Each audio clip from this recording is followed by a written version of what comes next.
All right, folks, welcome back. Now let's go to our next story.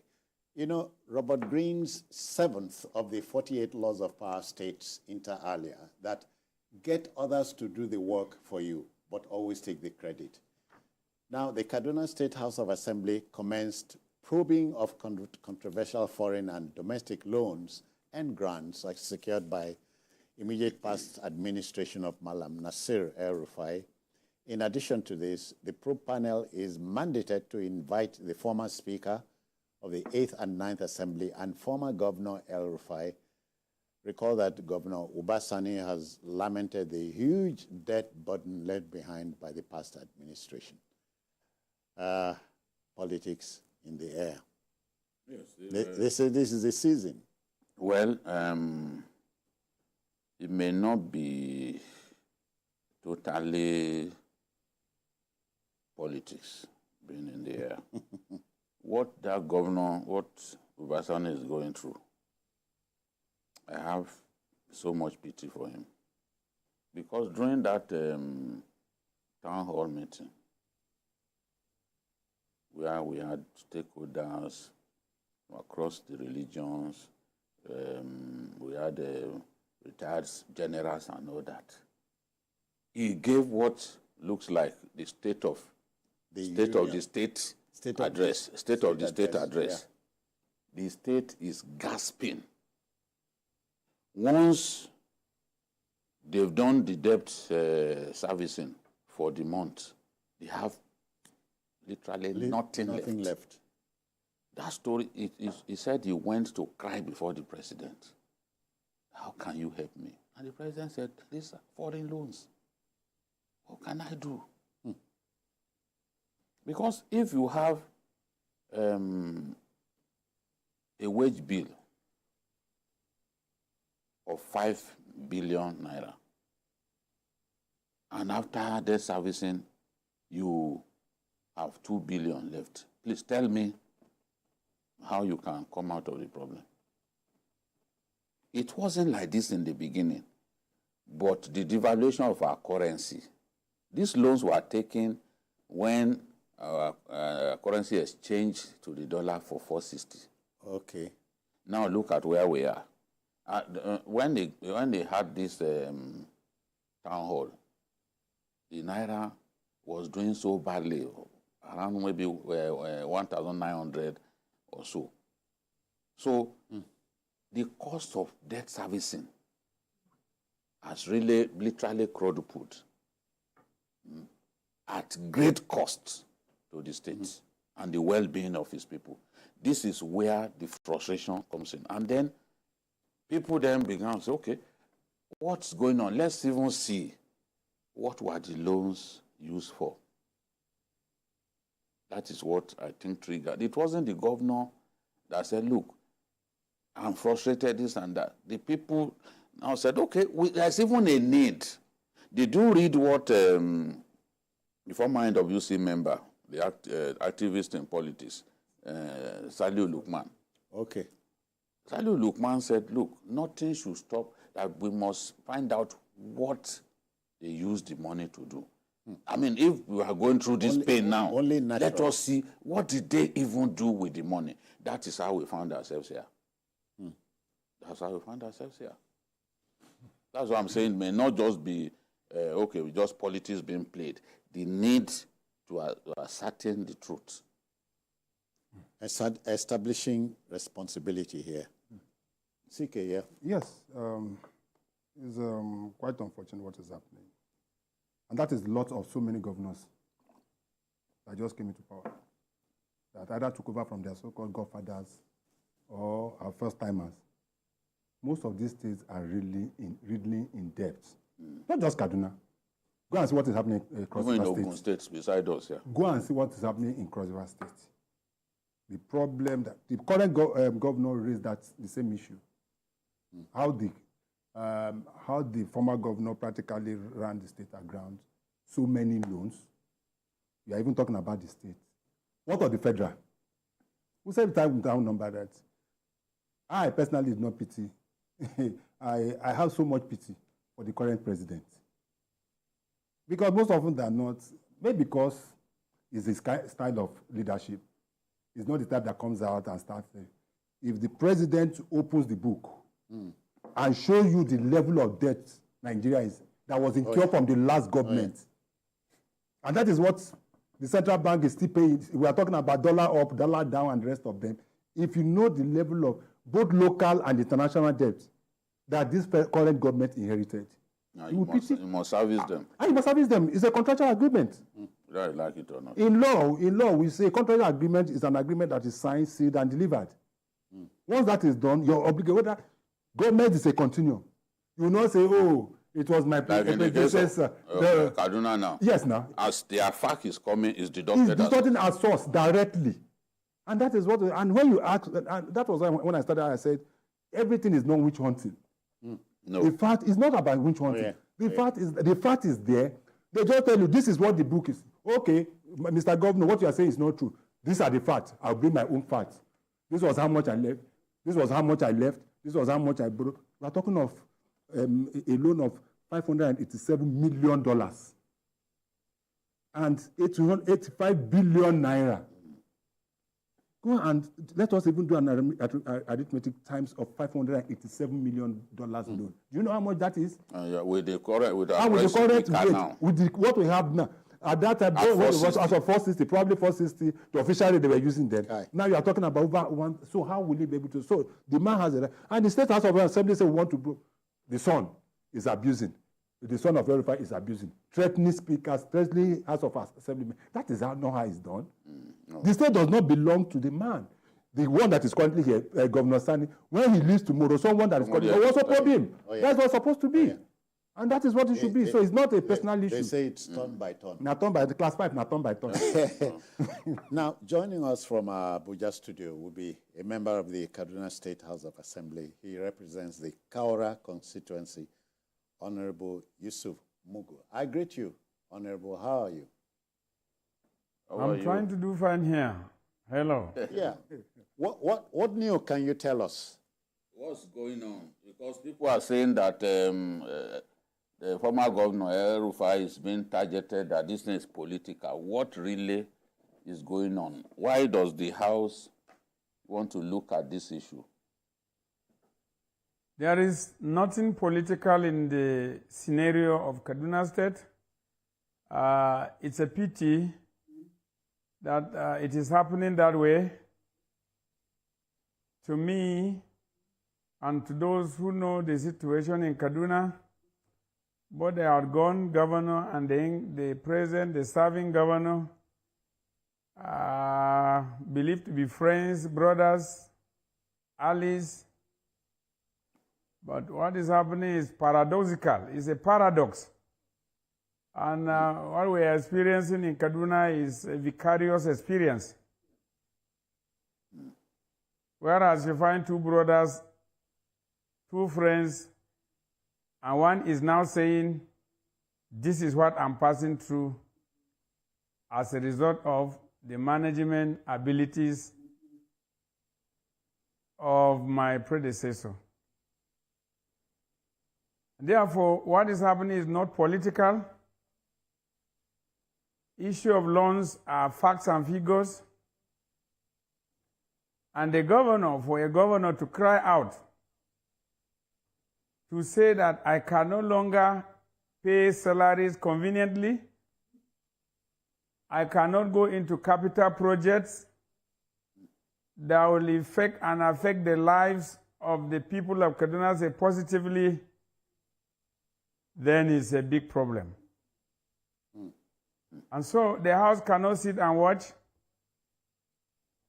We are just trying to say, let's do our legitimate or play our legitimate roles. Find out why the loans are in such a quantum. $587 million, right? 85 billion naira, 115 contractual liabilities, are heavy indebtedness. And therefore, if you put all those figures or those amounts of money vis-a-vis on an average of, say, 1,000 naira per dollar today, those figures would not be what you are seeing on the books.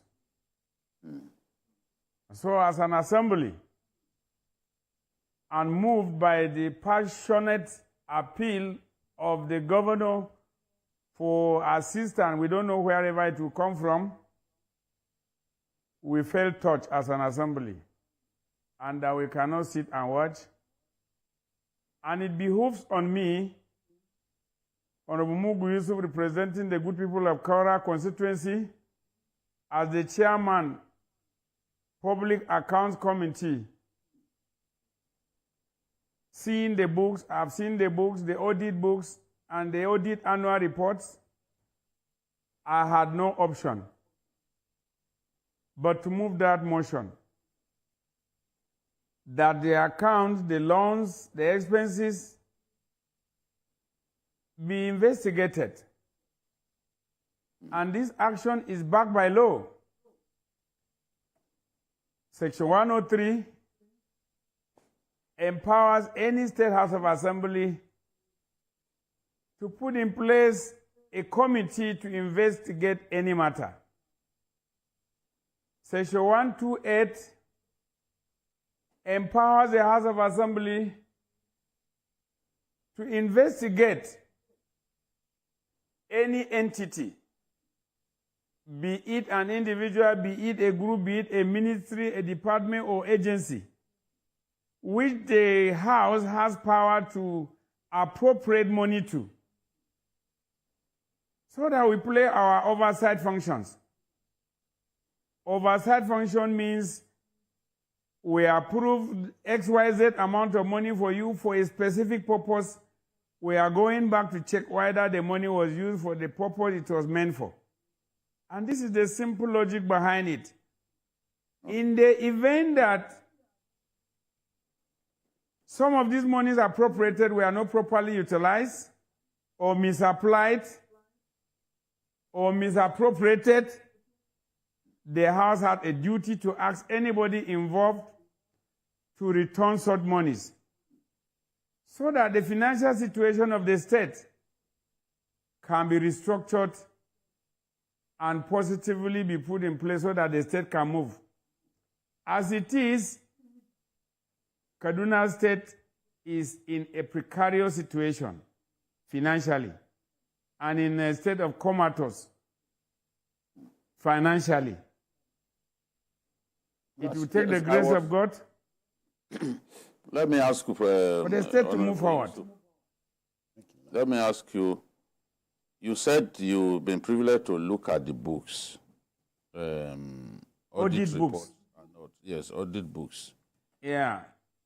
Give me an idea of what you saw. Are you suggesting that some of the projects tied to those loans were not executed, badly executed, or were non-existent? What really is going on?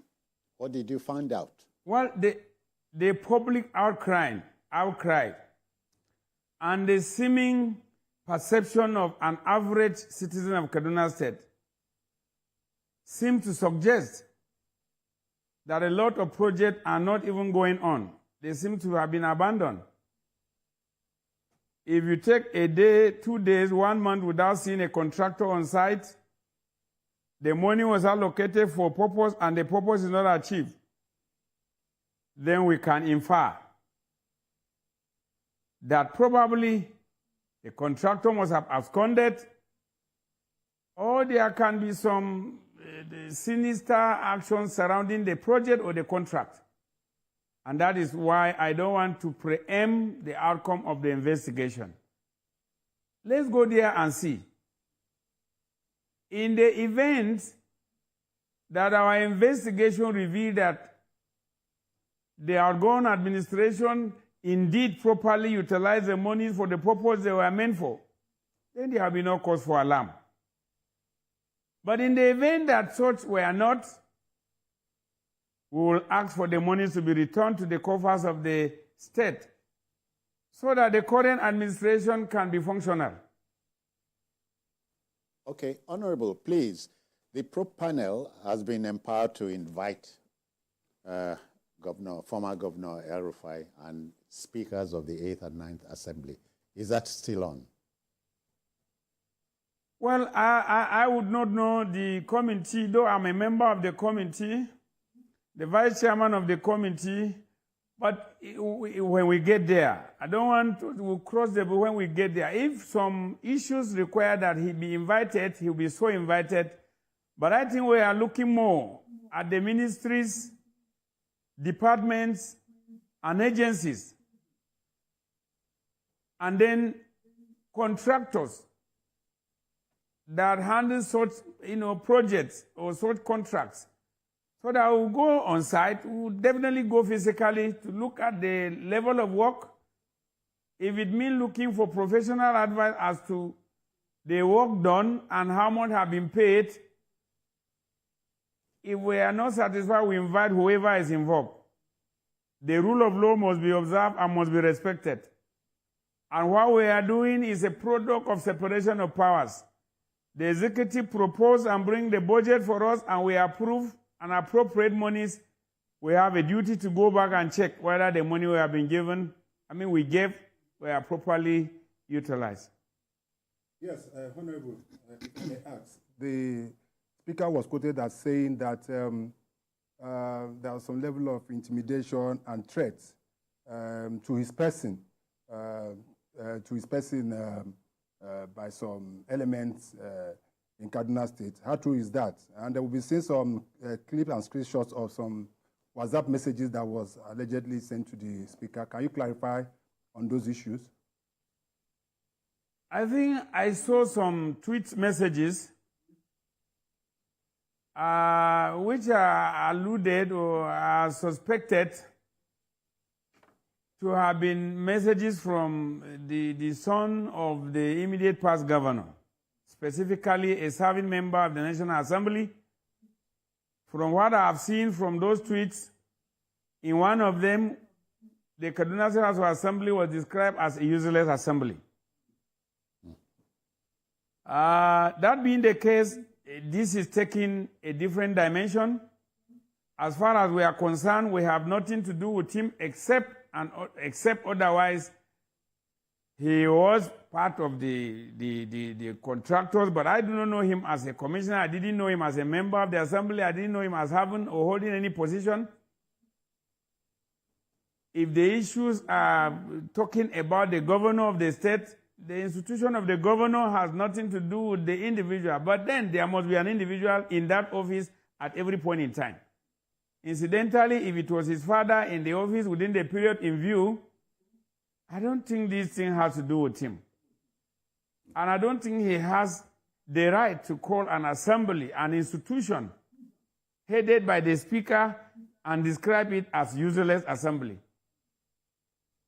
We will advance our own search and we'll write the National Assembly. Thank God he's a legislature and a serving member in the National Assembly.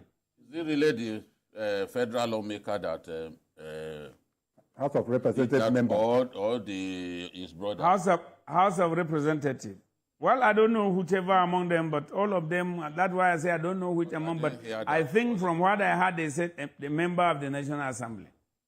Yeah, because people sometimes. If he is not, but it is his brother. Yes, because people sometimes confuse Bello. Confuse the two, Bello and Bashir. Yes, and so whoever among them, but they are definitely children of the immediate past governor. Let's leave that. People, as a Kaduna indigene, somebody familiar with the states, do you agree with the claim that there are so many abandoned projects, especially in the Zaria area? Is this true or just a fabrication by political enemies? It is not a belief. The issue is not a belief. If a project is ongoing and you see it stop, people can say it is abandoned. But let me also say this in fairness. The past administration, initiated a lot of projects. Very good projects for that matter. Yes. But the fear of the citizenry is on why those projects were really, done based on specified monies allocated to them, inflated, or that some of the contractors collected the monies and disappeared. Okay. And whoever signs such contracts have a responsibility to bring them back to site. It can be factual and it can be definitely investigated. And that's the essence of the investigation. So how does Governor Sani run the state when the state is in such a precarious situation? Where does he find the money? Are you people putting heads together to help him navigate these treacherous waters? For us to take the pains of moving such emotion, for us as an assembly under the leadership of the Speaker, Honorable Liman, to put in the committee, the 13-man committee or 13-person committee, it means we are serious and we are ready to assist him find solution. Take for instance, if at the end of the investigation, there are those or people indicted, and if we are able to use the law to enforce the law and they bring back the money, the current governor will have some money to perform some functions for the state. But it's a pity. We have advised the governor to look outside the box, because it does not also even appear that he even have an opportunity to take even another loan, even if he desires to do that to help the state. Because we are owing so much, and what we are owing for any responsible bank or any country or any agency, I don't think any would find it reasonable to allow Kaduna State to go into a deal of taking another loan. If our fact will give us about 10 billion and only 3-point-something billion will come into the coffers as net to Kaduna State, it's a sympathetic situation. Yes, it needs intervention. Yes. But can some of these loans be restructured? Is it possible to restructure them and come up with a more favorable payment plan? Incidentally, my humble self here in the studio talking, I'm not an expert in accounting or auditing. I've never been a contractor to even know how, perhaps if you take all that. I've never been such huge loans that I know that if you take, it can be restructured. But if such avenues are there, we'll advise the governor to explore such. Yes, as I was asking, after your finding, the State House of Assembly doesn't have power for enforcement. You still have to present your recommendations to the relevant agencies. How are you sure that whatever recommendations that you make will be executed by the relevant authorities in making sure that if there is any, because all these things are within the realms of allegations, as it were, that there's money to be there are allegations. Yes, there are. Yeah. Yes, there are allegations. Yes. So how do we recover such money? Well, if the facts and figures prove, and there is no contention about that indeed some monies were misappropriated, the relevant agencies, let me say this clearly, that the office of the governor has enormous powers. Unless otherwise, what we are doing, if we are at variance with the thinking of the current governor and his team, in that circumstance, our investigation can be frustrated. But if we have a seamless, relationship, though different arms of government be working in the interest of one single state, and we are talking about progress of the state, I think we will make sure that the executive arm of government utilize whichever agency or relevant agency that enforces, the law. But if the rule of law is, again, not to be observed, but the assembly would have been seen to have done its own bit and would have demonstrated our commitment based on the oaths we took during our swearing in. All right, Honorable Mugu, we cannot but thank you enough and wish you well. We wish you well. Thank you for your time. Thank you very much. Okay. So that was Honorable Yusuf Mugu. Is by definition chairman of the Public Accounts Committee of the Kaduna State House of Assembly. Gentlemen, he has told us what there is to know. Yes. It's, you know, when Governor Sani addressed the people, he said, look, this is the situation that I found myself. And we discussed the matter here. I was full of pity because I imagined myself. There are many things that you will not know until you get to office. That's it. There are many things. Oh, yeah. In fact, somebody was telling me that when the president said subsidy is gone, he didn't know that we didn't have as much money in our foreign reserves as had been painted. He took J.P. Morgan to tell us that, look, it's not true that you have that much. Right. We are owing J.P. Morgan and others some money that were collateralized with foreign reserves. So you are coming into office, you may not have all the information. Now is in a precarious situation. To run the state is a problem. Because how do you have maybe a salary bill of 5 billion and you got 3 billion after all deductions? Oh, come on. What are you going to do with it? Won't you clear refuse? Won't you do other things? Won't you fix roads? All right. It's terrible. Gentlemen, time is a master. So, it's ours is we have opened the book in the manner of speaking. So we leave the rest to the judgment of the viewer. You've heard it. Seeking one many thanks for your time. Yes, thank you very much. When you take up governance, you also look at, you take the liability and the assets. All right. Liabilities must not kill the person. But the liability must not kill. Oh, yeah. All right. So that's our show for today. If you missed any part of it, not to worry. Join us later tonight at 11 for a repeat broadcast. And of course, to inform you, we are also on YouTube at youtube.com/TVC News Nigeria.